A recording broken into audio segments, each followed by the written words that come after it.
On the third day of my 10-day vow of silence, the world ended.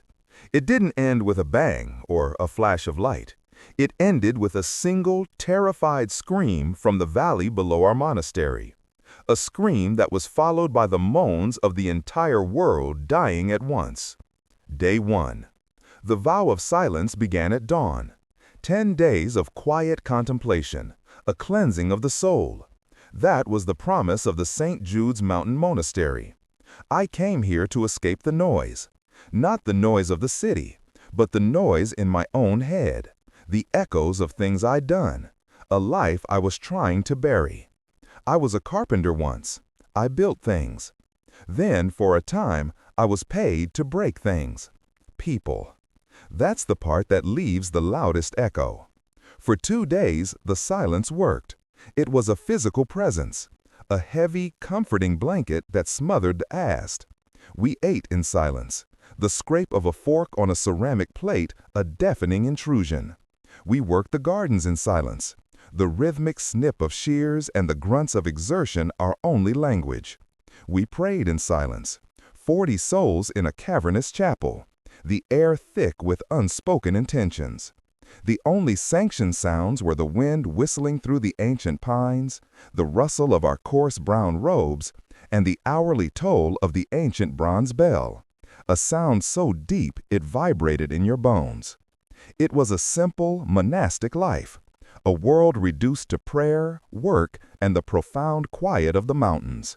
I was beginning to feel a peace I hadn't felt in a decade. I was starting to believe I could be cleansed. On the morning of the 3rd day, the silence was not merely broken, it was murdered. It happened during morning work in the vegetable gardens. I was tending to the tomato vines, the sun warm on my back. Then came the scream. It wasn't from the monastery. It was from the valley below, miles away. Yet it carried up the mountainside with impossible clarity. A single, high-pitched, ragged sound, so full of primal terror, it felt like it tore the sky open. It was a sound that bypassed the ears and went straight to the spine. One of the brothers, a young novice named Samuel, whose face was still soft with youth, dropped his trowel. It clattered on the stone path. He looked at the abbot, his eyes wide with a question he could not speak. The abbot, a man named Alistair, whose face was a road map of serene wrinkles, simply put a single gnarled finger to his lips. He motioned for us to continue our work. But we couldn't. We all stood frozen, heads cocked, listening to the echo of that horror. The scream had been cut short, brutally so. But now a new sound was rising from the valley. A low, guttural, continuous moaning. It wasn't one voice. It wasn't a dozen. It was hundreds, maybe thousands. A discordant chorus of profound misery.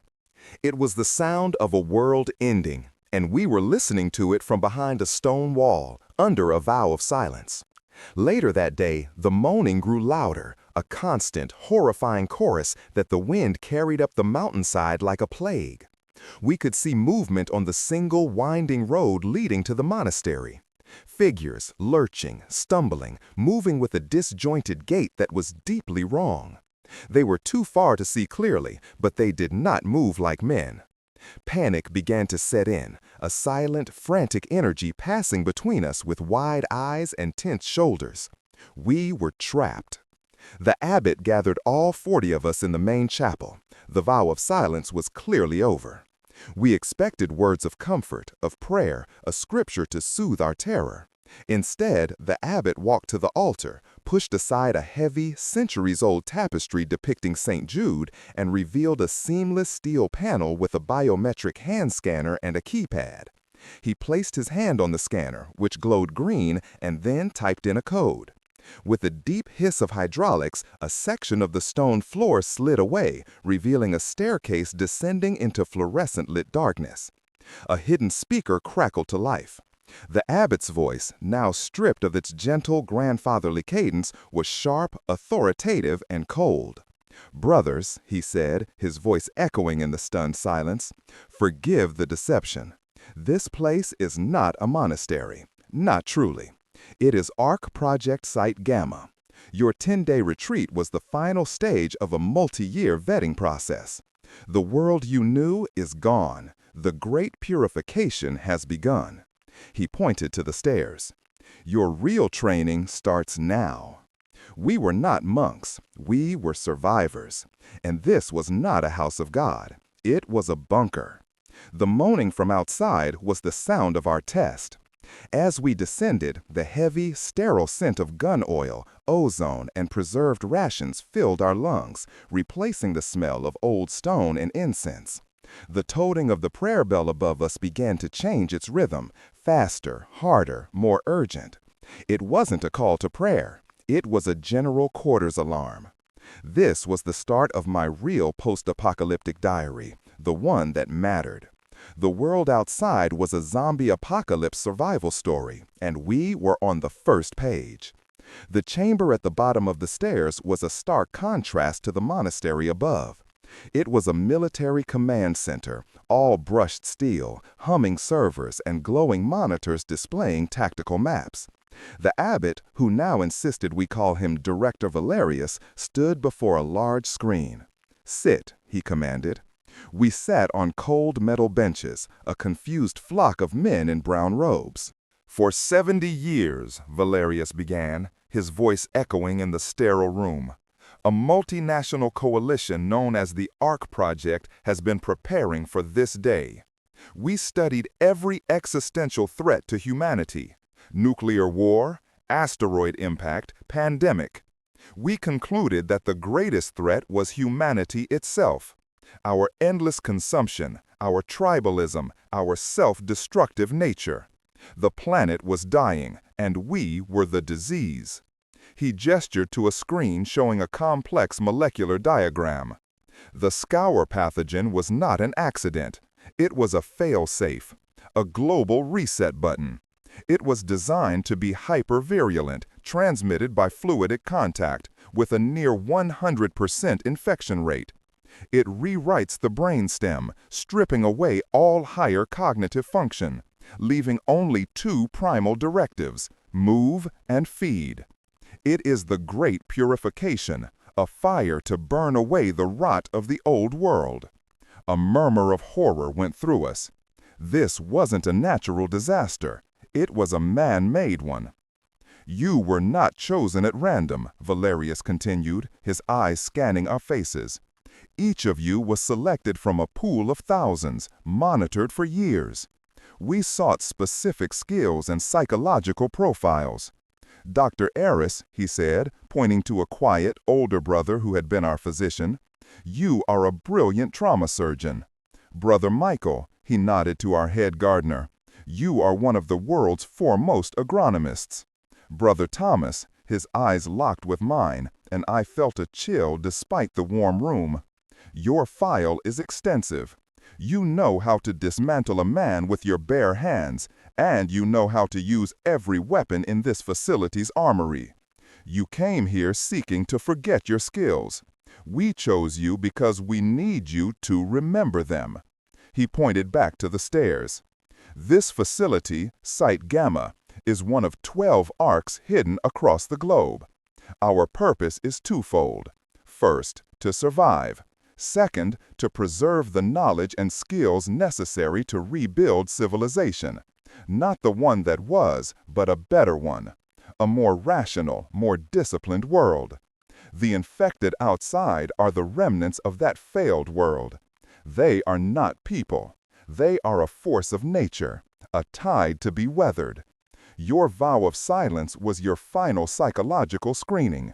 We needed to know you had the discipline to follow orders and control your base impulses. You all passed. Welcome to the ARC. Your old lives are over.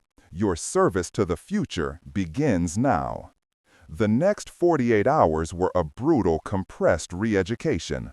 We shed our robes for tactical gear that felt alien on our skin. The lower levels of the bunker were a labyrinth of training facilities. A firing range, a CQC dojo, a medical bay, and a classroom where we were given crash courses in battlefield tactics and infected biology. The senior monks, Valerius's inner circle, were our instructors. They were ex-special forces, intelligence analysts, and hardened soldiers. The man I knew as Brother John, who taught us Gregorian chants, was now Sergeant Major Thorne, a man whose voice could strip paint from a wall. He stood before us in the armory, a gleaming temple of steel and polymer. "This," he said, holding up an M4 rifle, "is now your tool of prayer. You will learn its scripture. You will clean it, you will cherish it, and you will use it to deliver salvation to the damned outside." My hands, which had grown soft from gardening, remembered the cold, familiar weight of the weapon. It was a sickening homecoming. The training was relentless. We spent hours on the range, the repetitive crack of gunfire a stark contrast to the silence we had cherished. Thorne was a merciless teacher.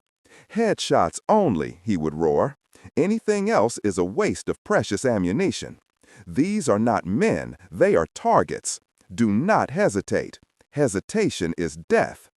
We practiced clearing rooms in a mock-up of the monastery's cloister, the pop of simulation rounds echoing in the confined space.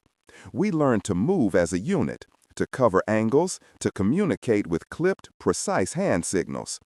The psychological conditioning was just as intense. In the classroom, a biologist named Dr. Chen showed us graphic footage of the infected.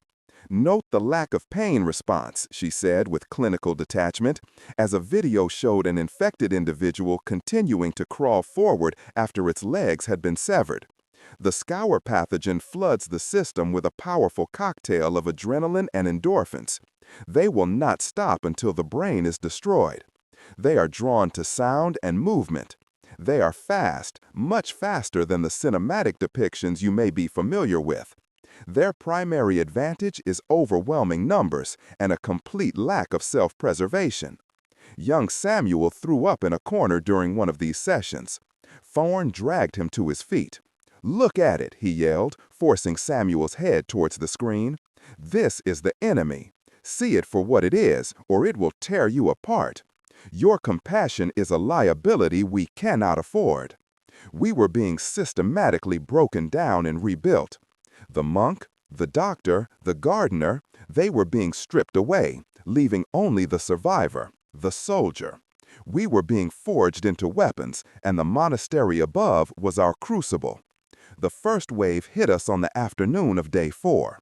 The constant, low moan of the horde outside had become a horrifying baseline to our existence.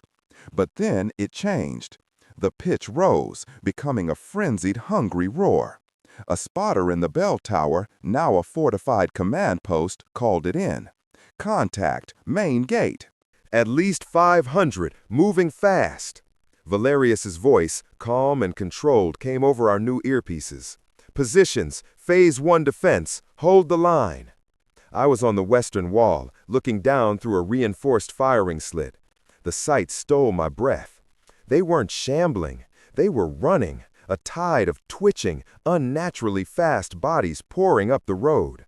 They threw themselves against the massive iron-bound gates, the impact of percussive boom that we felt through the stone. Their collective moans became a physical pressure, a wall of sound that vibrated in your chest. "Weapons free," Valerius commanded. "Conserve ammunition, aim for the head." The first shot cracked from the bell tower, a high-caliber sniper rifle, and one of the figures dropped. The rest didn't even notice. Then the walls erupted in controlled bursts of gunfire. The rhythmic crack, crack, crack of our rifles replaced the silence of the monastery. I raised my own M4, found a target in my sights, and squeezed the trigger. The recoil was a familiar jolt. The figure fell. I didn't feel triumph. I didn't feel remorse. I felt nothing. I was a machine, performing a function. Sight, breathe, squeeze, repeat. We learned to ignore the faces, the tattered remnants of the lives they once led. A mail carrier's uniform, a child's backpack, a woman's summer dress. They were just contacts, as Valerius had ordered, targets. We fell into a brutal routine. 4 hours on the wall, a blur of noise and muzzle flashes. 4 hours in the training rooms, honing our new lethal skills. 4 hours maintaining our equipment, cleaning weapons and restocking magazines, and 4 hours of fitful, nightmare-plagued sleep if you were lucky. The psychological toll was immense. We were fighting a tide of animated horror, a relentless force that felt no pain and had no fear. The silent monastery zombie apocalypse had begun in earnest, and the silence was now a weapon. We learned to listen for the scrape of a nail on stone, the soft thud of a body falling against a wall, the telltale signs of a breach. Our post-apocalyptic diary was being written in spent shell casings and the bloodstains of strangers on the ancient stones. On day 7, the facade of the disciplined soldier began to crack. It was Samuel. He was on the wall with me, his face pale and drawn, his knuckles white on his rifle. For days he had performed his duties with a robotic, numb precision. But the constant pressure, the lack of sleep, and the unending horror had worn him down to a raw nerve. We were firing into a dense cluster of infected, pressing against a secondary gate. Suddenly, Samuel stopped firing. He just stood there, his rifle lowered, staring down into the horde. "Samuel, contact, front!" I yelled, but he didn't respond. I followed his gaze. He was staring at one of the infected. A woman, her face contorted in a permanent snarl, her jaw broken. She was wearing a simple floral dress, the kind you'd see in a small town on a Sunday. "I know her," Samuel whispered, his voice trembling. "That's Mrs. Gable. She ran the bakery in my village. She used to give me free cookies when I was a boy." He raised his rifle, his sights on her head, but his hands were shaking violently. He couldn't pull the trigger. The infected woman, driven by pure instinct, began to climb the pile of bodies, her fingers clawing at the stone, getting closer to our position. "Samuel, take the shot!" I screamed. He just shook his head, tears streaming down his face. "I can't. It's Mrs. Gable." She was almost at the top. I shoved him aside, raised my own rifle, and fired a single shot. The woman's head snapped back, and she tumbled back into the writhing mass. Samuel let out a choked sob and collapsed against the wall. Later, Valerius made a new rule, broadcast to all of us over the comms. "There are no names for the dead," his cold voice announced. "You do not know them. They are not the people they once were. They are vessels of the plague. Attaching sentiment to them is a weakness that will get you and your brothers killed. From now on, you will refer to them only as contacts, nothing more." It was a necessary cruelty, another piece of our humanity we had to amputate to survive. We were fighting to save the future of mankind, but we were having to destroy ourselves to do it. The siege became a grim, predictable rhythm. The horde would press, we would repel them. We learned their patterns, their limitations. We grew confident, perhaps even arrogant, in the strength of our walls. On day 12, the plague showed us it could adapt. A new type of infected appeared. It emerged from the back of the horde, and the other infected seemed to part for it, giving it a wide berth. It was huge, grotesquely swollen, its skin stretched taut and discolored. It moved slowly, deliberately, its distended belly dragging on the ground. "What is that?" Elias, another ex-soldier who had been quiet and efficient, asked over the comms. Dr. Chen's voice came back, laced with clinical urgency. "It appears to be a vector for gaseous decomposition, a buildup of methane and other flammable gases within the body cavity. It's a walking bomb. Do not let it reach the gate." The bomber, as we immediately dubbed it, lumbered towards our main gate.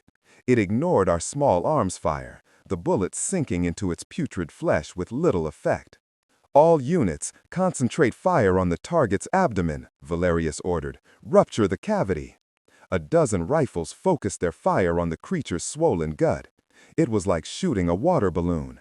The skin tore, and a thick, yellow-green gas began to vent from the wounds. The creature stumbled, then let out a piercing, high-pitched shriek. It detonated. The explosion was immense, a deafening roar that shook the very foundations of the monastery. It was a wet, biological blast, showering a 100-yard radius with gore, bone fragments, and a foul, aerosolized mist. The wave of infected closest to it were obliterated. But the sound and the sheer biological stench of the explosion acted like a beacon. From miles around, every infected in the valley turned and began to move towards us. The siege was escalating. The enemy was not just a mindless force, it was a disease, and it was mutating, creating new and more horrific ways to kill us. This first-person survival narrative was getting more complicated. We had to adapt, or we would die. Day 16. It rained.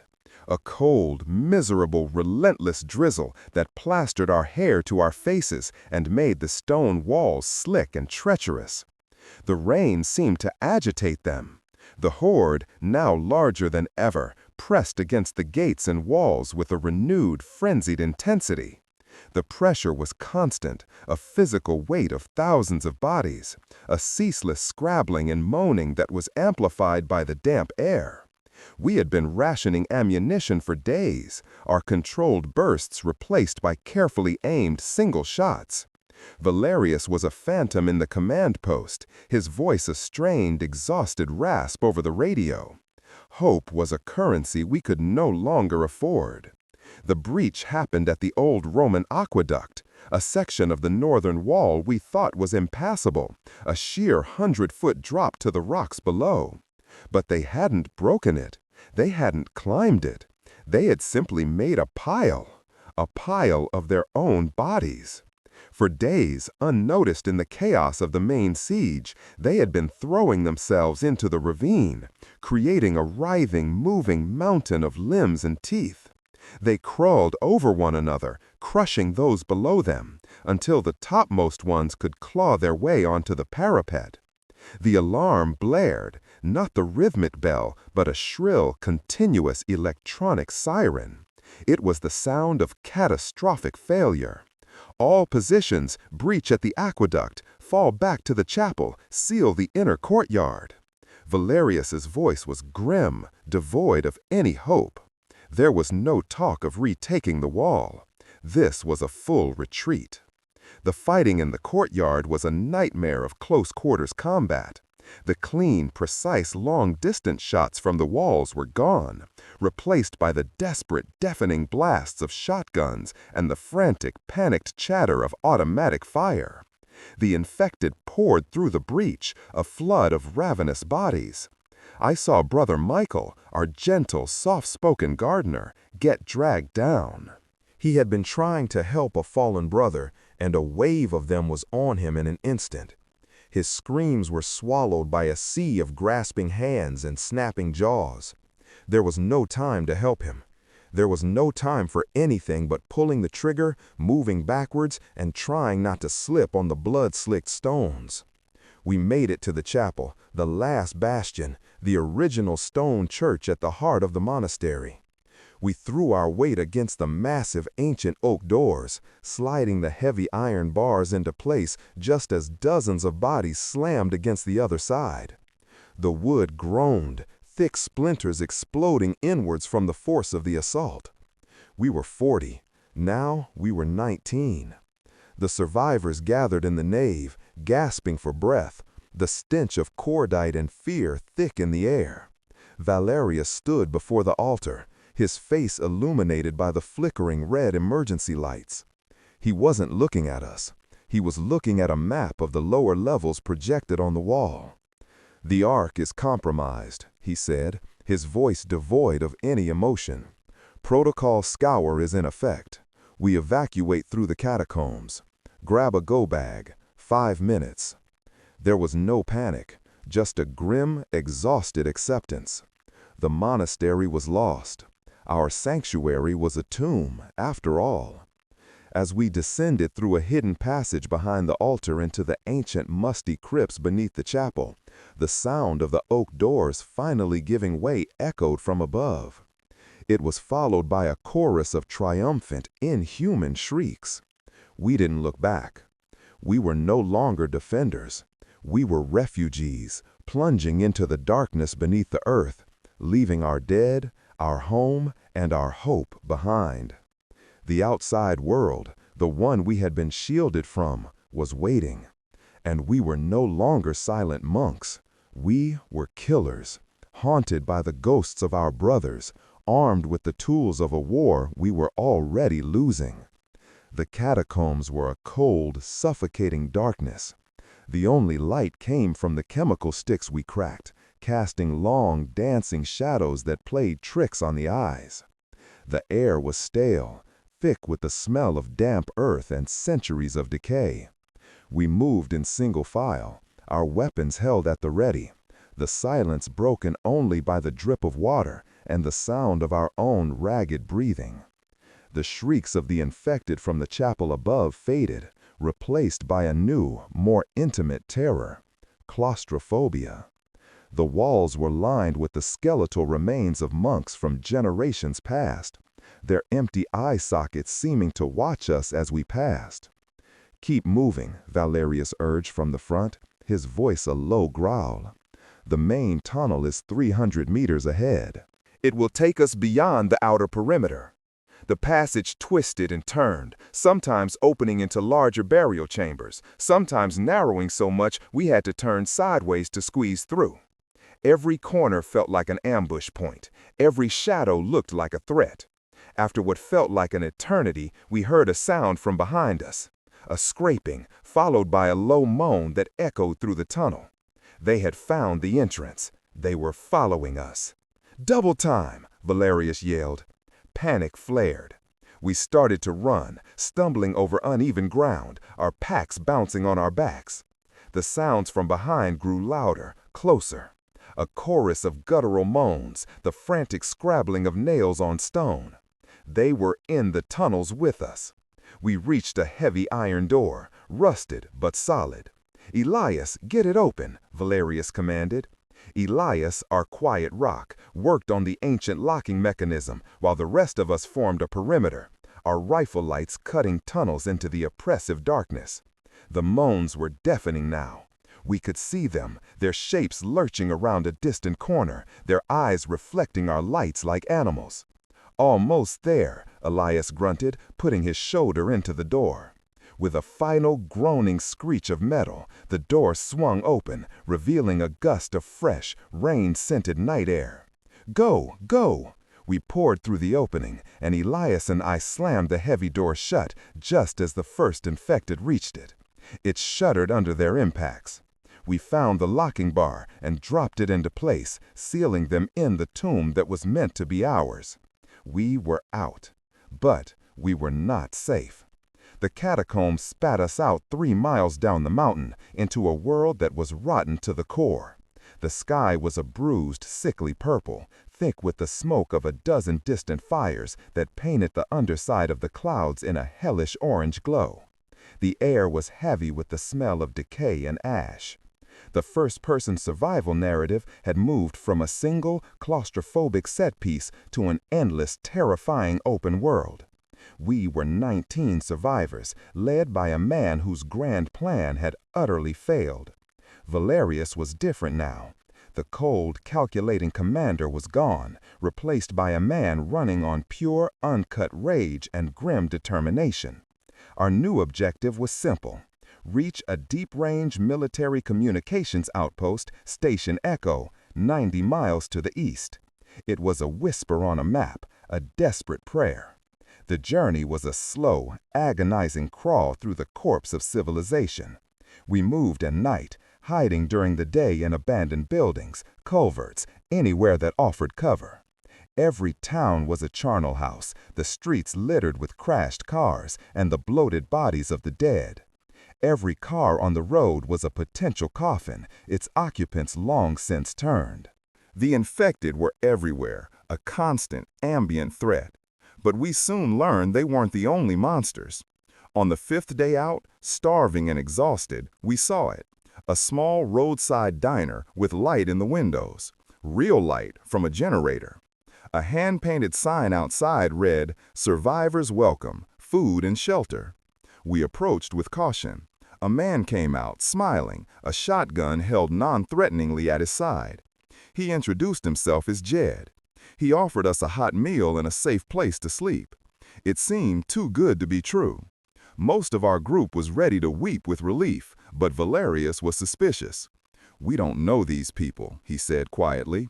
"Thomas, Elias, circle around the back, scout their perimeter, check their supplies. We don't go in until you give the all clear." Elias and I slipped into the darkness. We found their generator, and next to it, a large padlocked meat locker. The smell was wrong. It wasn't the smell of deer or cattle. It was sweet, cloying, and familiar.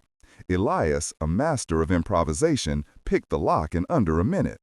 He swung the heavy door open. We aimed our flashlights inside. It was a slaughterhouse.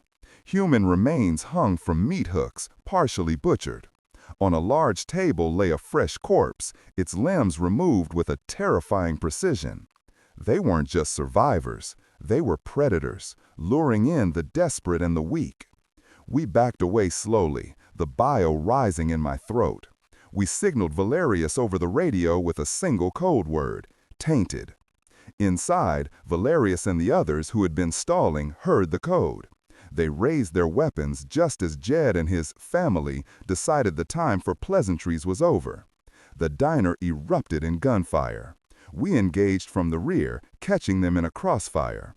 It was a short, brutal, ugly fight. When it was over, we had lost 2 more of our own, caught in the initial volley. The living, we discovered, were often more dangerous than the dead. Fear made them cruel. Desperation had turned them into monsters no different from the ones with rotting skin. From that day on, we learned to trust no one. Our post-apocalyptic diary was no longer just about fighting the dead. It was about surviving the living. Our path to Station Echo took us to the edge of what was once a major city. A catastrophic failure of the city's levee system during the initial chaos had flooded the downtown core, turning skyscrapers into concrete islands and streets into murky, stagnant canals. The direct route was through it. Going around would add weeks to our journey, weeks we didn't have. We found a small boat, a flat-bottomed aluminum fishing boat, and an electric trolling motor with a few charged batteries. It was a silent, surreal journey. We glided through the cavernous streets, the water littered with floating debris and the occasional submerged car, its roof just visible beneath the surface.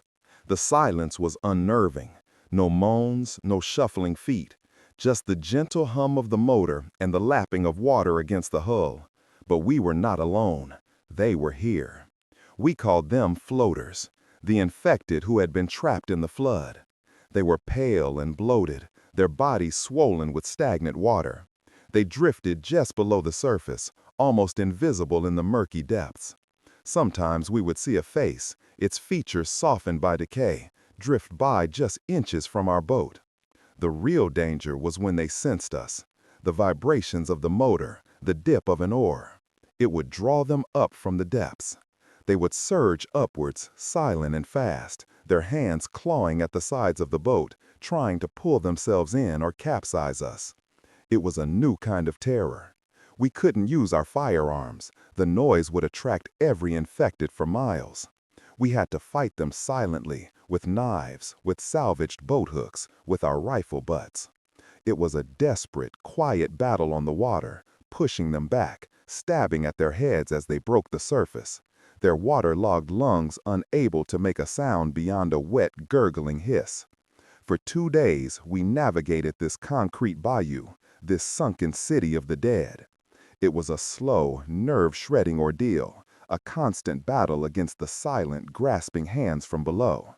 The city was a tomb, and the water was its grave. After the city, we entered the sprawling suburbs.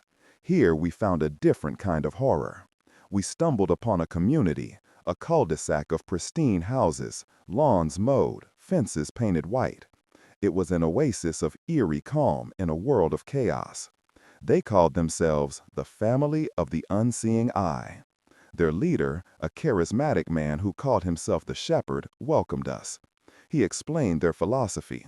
The plague, he said, was a divine judgment, a punishment for the sins of sight. The infected were drawn by movement, by what they could see. Therefore, sight itself was the sin. To achieve true salvation, one had to renounce it. As he spoke, we noticed the disturbing truth. None of his followers made eye contact, and then we saw their faces up close. They had all been blinded. Their eyes were gone, the sockets scarred over or covered with clean white bandages. They navigated their perfect little town through sound, touch, and a series of guide ropes strung between the houses. They offered us food, water, and salvation. All we had to do was join them. All we had to do was give up our eyes. The world of sight is the world of sin and death, the shepherd told us, his own eyes covered by a silk cloth. Give up your eyes, and the dead will not see you. You will be invisible to the plague. You will know true peace. That night, they tried to initiate us. They came to us in our sleep, not with weapons, but with medical kits and small, sharp knives. They believed they were saving us. Elias woke first, and his warning shout saved us from their gentle, horrific salvation. We fought our way out, not with bullets, but with fists and rifle butts, trying not to kill these deluded, self-mutilated souls. We fled their silent, perfect town, the memory of their empty sockets more terrifying than any snarling infected. They were a testament to the fact that when the world ends, people will cling to any belief, no matter how insane, to give their suffering meaning. Our supplies were critically low. We hadn't had a real meal in days, and our ammunition was counted in single digits per person. Then we found it, a massive, fortified distribution warehouse for a grocery chain. It was a potential jackpot, but it was already claimed.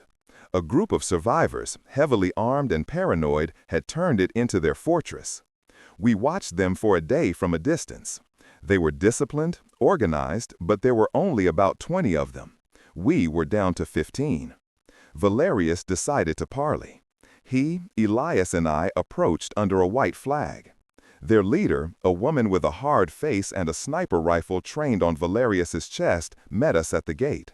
We offered a trade, our medical supplies and Dr. Eris's expertise for food and ammunition. She refused. "We don't trade," she said, her voice flat. "We have what we need. You're just more mouths to feed, more risk." The negotiation was a tense, delicate dance. We were desperate. They were suspicious. Valerius, ever the strategist, made a final offer. "We've been tracking a massive horde, 10,000 strong at least, moving this way. It will be here in 3 days. You can't fight it alone. We can. We have tactical experience. Let us in. Let us combine our forces, and we can weather this storm together. Afterwards, we take what we need, and we leave." The leader, whose name was Lena, considered this. She knew he was right. Her fortress was strong, but it couldn't withstand a horde of that size. She agreed to a temporary alliance. For 3 days, we worked alongside her people, reinforcing the walls, setting up kill zones, planning our defense. It was a fragile truce, filled with mistrust.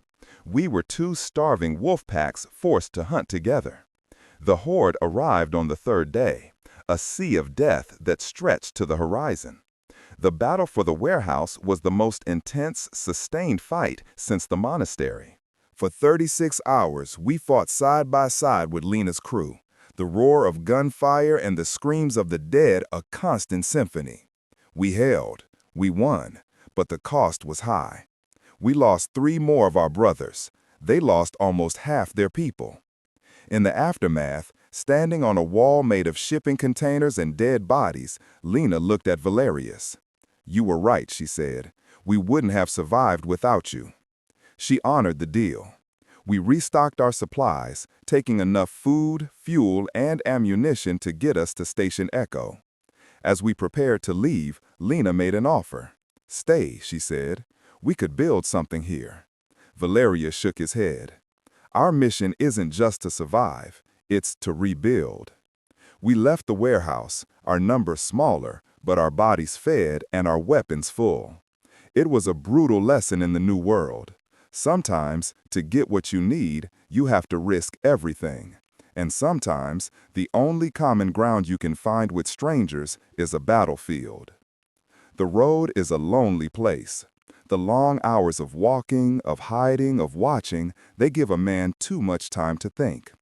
And I think of the dead, not the shambling, mindless dead that are our constant shadow, but our dead, the ones we lost. I remember Brother Michael, the gardener. He had the gentlest hands I'd ever seen. He could talk to plants, coaxing life from the Rocky Mountain soil. He believed every life was sacred. He died in the courtyard, torn apart while trying to save another. Did his belief in the sanctity of life die with him? I think of Samuel, the young novice. He was so full of faith, so certain of his path. He wanted to be a man of peace. The world forced him to be a soldier, and it broke him. We lost him at a river crossing. He was pulled under by a submerged infected, and he didn't even scream. He just accepted it. Was it suicide, or did he just finally run out of the strength to fight? I think of the two we lost at the cannibal diner.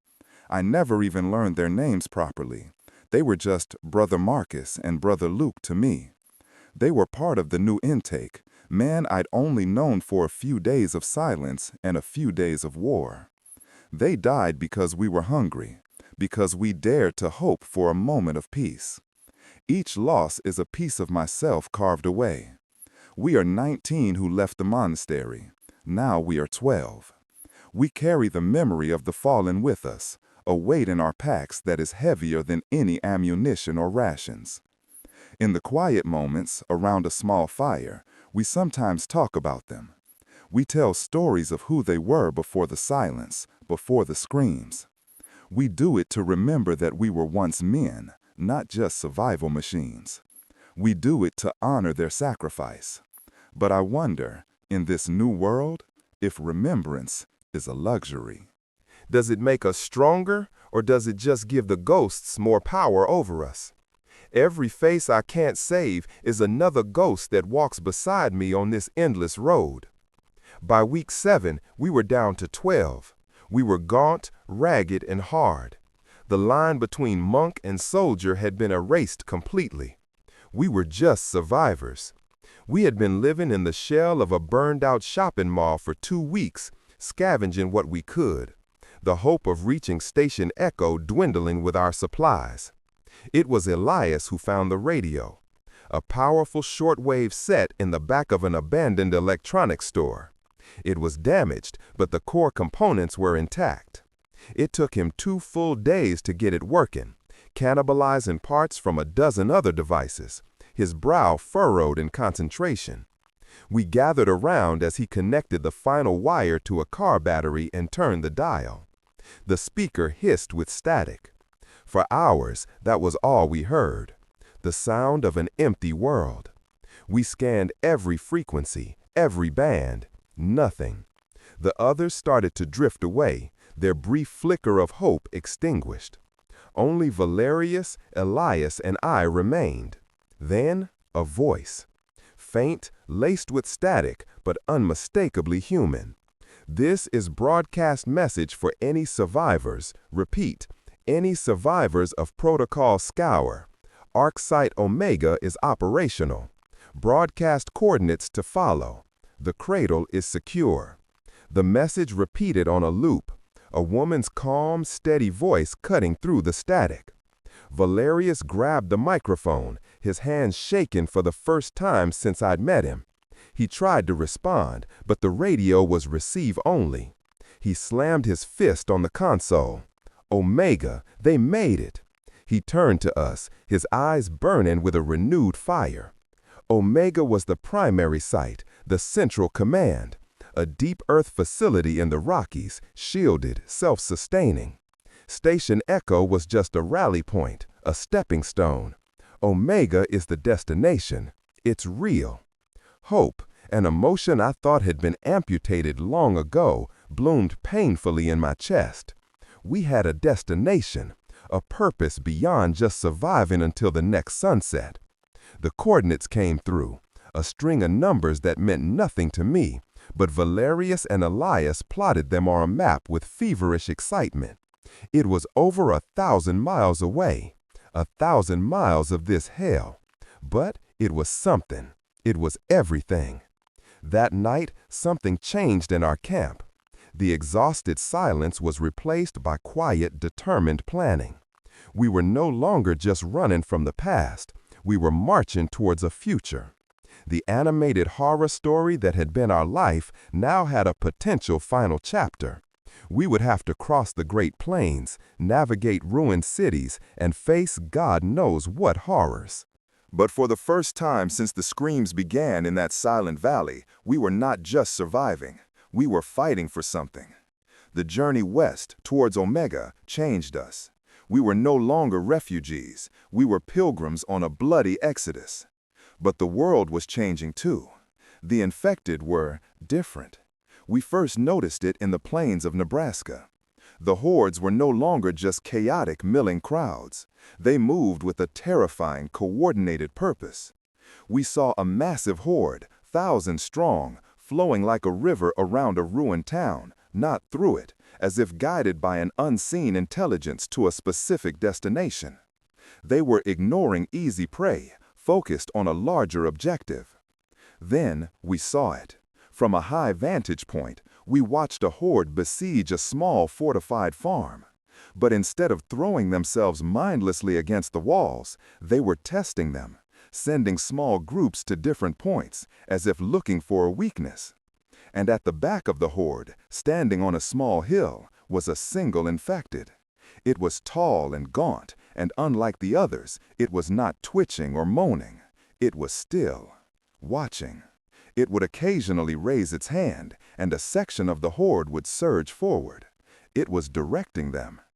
"An alpha," Elias whispered, his knuckles white on his binoculars, "like a pack leader." Dr. Chen, back at the monastery, had theorized that the scour pathogen could mutate, that given enough time, it might evolve. We were seeing the terrifying proof. These alphas, or conductors as we started calling them, were a new, terrifying development. They could think, strategize. They turned the mindless dead into an army. We had to change our tactics. We could no longer just predict the horde's behavior based on instinct. We now had to assume they were being led by a thinking enemy. Our zombie apocalypse survival story had a new antagonist, one with a mind, a will. And we soon learned the most terrifying thing about them. They could communicate. Not with words, but with a low, subvocal hum, a whisper that seemed to resonate in your bones. When an alpha was near, you could feel it, a sense of being watched, a pressure in the air. The whispering dead were coming, and they were learning. We had our first direct encounter with an alpha outside what used to be Denver. We were taking shelter in a multi-story parking garage, a good defensive position with clear sight lines. We had been there for 2 days, watching a large horde pass by on the interstate below. But they didn't pass. They stopped. They surrounded the garage, a silent, waiting sea of thousands. And then we saw him, the alpha. He walked out from the center of the horde and stood in the middle of the empty street below, looking up at us. He was different from the one we saw in Nebraska. This one was powerfully built, the tattered remains of a police uniform still clinging to his frame. He didn't moan or snarl. He just watched us, his head cocked, his eyes intelligent and malevolent. Then he raised his hand and pointed at the main vehicle ramp. A wave of infected, 100 strong, detached from the main horde and charged up the ramp. It was a probe, a test of our defenses. We opened fire, cutting them down, but it was a waste of ammunition, and we knew it. He was just gauging our strength, our firing positions. He sent another wave at a different entry point, then another. He was methodical, a general commanding his troops. The psychological effect was devastating. We weren't fighting a mindless force of nature anymore. We were being hunted by an intelligent predator. The fight for the garage lasted all night. The alpha used the horde in ways we'd never seen. He sent bombers to try and collapse the structure, used fast, agile infected to try and scale the walls, and sent waves of regular infected to soak up our ammunition.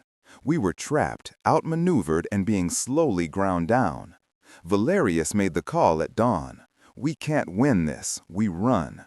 We used our last few grenades to blow a hole in the back wall, rappelling down into an alleyway as the main horde finally poured into the garage. We fled into the ruins of Denver. The Alpha's silent, triumphant stare burned into my memory. We had survived, but we had been soundly defeated. The game had changed. We were no longer the apex predators in this wasteland. Deep in the foothills of the Rockies, we found it. A gleaming skyscraper, the corporate headquarters of a biotech firm, improbably intact. It was a fortress of glass and steel, surrounded by a massive, professionally constructed wall and cleared fields of fire. Solar panels glinted on its roof, and wind turbines spun slowly in the mountain breeze. It was called the Citadel. A voice hailed us on our radio as we approached. They invited us in. The inside was a vision of a lost world. Clean, well-lit, with hydroponic gardens covering entire floors, a state-of-the-art medical facility, and people in clean clothes. There were over 500 survivors, led by a man named Dr. Sterling, the former CEO of the company. He was charismatic, brilliant, and welcoming. He explained that they had seen the collapse coming and had converted their headquarters into a self-sustaining arcology. They had power, clean water, food, and security. It was a utopia. We were offered a place among them, a chance to stop running, to live in safety and comfort. For some of our group, it was a temptation too great to resist. After months of hell, this was paradise. But I felt a deep unease. It was too perfect, too clean. Valerius felt it too.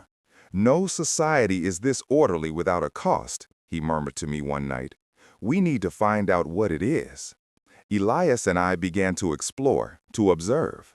We noticed things. The Citadel's security force was ruthlessly efficient. The population was docile, almost sedated. And there were no elderly, no infirm, no one who wasn't a productive member of their society. The children were all healthy and bright, educated in pristine classrooms. But there was a fear in their parents' eyes. The truth was hidden in the sublevels, in the restricted labs of the biotech firm. We found it by accident, following a security patrol. The labs were still operational, and they were experimenting, not on the infected, but on their own people. Dr. Sterling's utopia was built on a brutal form of eugenics. Anyone who became a drain on the system, the elderly, the chronically ill, those who couldn't work, was taken to the labs. There, they were used as test subjects in Sterling's obsessive quest to find a cure for the scour pathogen. He was infecting them with modified strains of the virus, studying the results, and then incinerating the failures. But that wasn't the worst of it. The Citadel's defenses were formidable, but they required constant power, and their backup systems were failing. Their solution was as ingenious as it was monstrous. They had captured an alpha. They were keeping it in a containment cell deep underground, alive. They were using its ability to control the horde as a weapon. When a horde approached, they would stimulate the alpha, causing it to emit a high-frequency signal that drove the nearby infected into a frenzy, making them attack each other or disperse. They had weaponized the very thing we feared most. But the alpha was learning, adapting, and the system was becoming unstable. Sterling was playing God, and his perfect society was built on a foundation of secrets, lies, and human sacrifice. We were faced with an impossible choice: expose Sterling and risk destroying this last bastion of civilization, plunging 500 people back into the hell of the wasteland, or accept this horrifying price for paradise and stay, becoming complicit in his atrocities. Valerius made the decision. "We are here to rebuild humanity," he said, his face like stone. "Not this. This is just another form of the disease we left behind." We had to get the proof, we had to get out, and we had to do it before Sterling realized we knew his secret. Our escape from the Citadel was a frantic, bloody affair. Sterling, realizing we knew the truth, locked the facility down and sent his security forces after us. We fought our way down, floor, bloody floor, the pristine white corridors turning into a war zone. We managed to download the data from his lab, the proof of his crimes, but we were trapped, cornered in the lower maintenance levels. We lost 2 more of our dwindling number in the firefight. We were down to 9. We were pinned down, with security closing in from one side and the Alpha's containment cell on the other. It was then that the horde that had been gathering for days finally broke through the outer perimeter. The Citadel's sonic defenses failed. Alarms blared throughout the complex. Sterling, in a final, desperate act, decided to release the captive Alpha, hoping it would attack us and not him. The containment field dropped. The Alpha, a creature of pure, intelligent rage, was free. But it didn't attack us. It ignored us completely. It, and the thousands of infected it now called into the building, surged upwards, towards the pristine residential levels, towards Sterling and his perfect society. We used the chaos to escape, to slip out through a service tunnel as the fortress of glass consumed itself from within. We spent that entire night, the long night, hiding in the rocks a mile away, watching the skyscraper burn.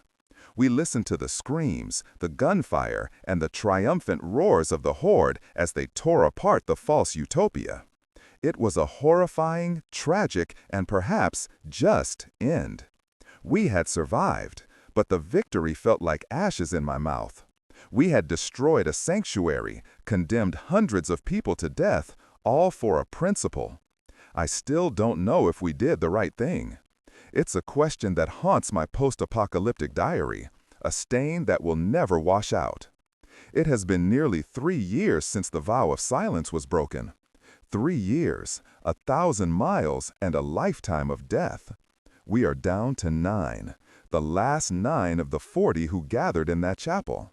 We carry the memory of the 31 we lost like a shroud. I am writing this by the light of a dying fire in the shell of a farmhouse in the high Rockies. The air is thin and cold. Valerius is on watch, a grim silhouette against a sea of stars that seem too bright, too indifferent to our struggle. Elias is cleaning his rifle, his movements economical and precise, a ritual that keeps him sane. The others are asleep, their faces etched with a weariness that sleep can no longer cure. The signal from Omega is stronger now, a clear, steady pulse. The woman's voice is a nightly comfort, a promise in the darkness. They say the cradle is secure. They say the future is waiting. We are close, maybe a week's journey. But the world between here and there is harder than ever. The Alphas are more common now, their hordes more organized, more lethal. And the living are worse. We've encountered factions born from the ashes of the Citadel, fighting over its scraps, more brutal and desperate than any we've met before. I look at my hands. They are calloused and scarred. They know how to strip a weapon, how to set a broken bone, how to build a barricade, how to end a life, both the living and the dead. I barely recognize them. I barely recognize the man I have become. The carpenter, the monk who sought silence, he is a distant memory, a ghost from another lifetime. But tonight, as I write this, I don't feel despair. I feel a cold, hard resolve. We are 9. We have walked through hell and kept going. We have seen the worst of the dead and the living. We have seen paradise and watched it burn. We will reach Omega. We have to. It is more than just survival now. It's about delivering the truth. It's about ensuring that whatever humanity rebuilds, it is not built on the same lies and darkness that destroyed the old world. This post-apocalyptic diary is my testament. If we don't make it, let it be known that we did not die cowering. We fought, we endured, and we never, ever gave up. The fire is almost out. My watch is next. The whispers are starting up in the distance, the familiar nightly chorus of the new world. Time to go to work.